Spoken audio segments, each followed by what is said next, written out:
So, hi everyone. Today I'll be explaining to you how to monitor and respond to Google reviews inside your Shopify IO sub account. So, first is go to reputation, then reviews to see all incoming Google reviews in one place. Then click replay to any review to respond directly without leaving Shopify IO. So, ato sa itong Shopify.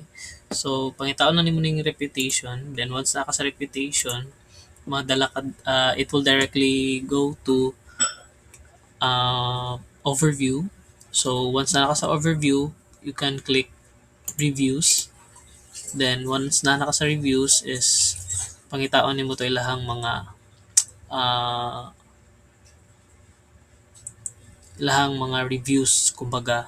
And since wala pa tayo review, so I can set an example.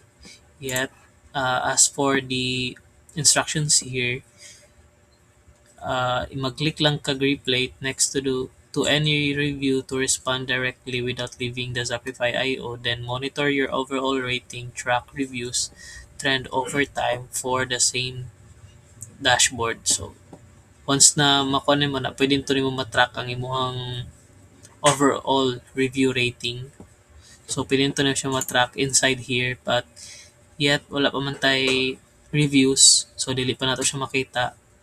So mao lang to siya guys. Thank you.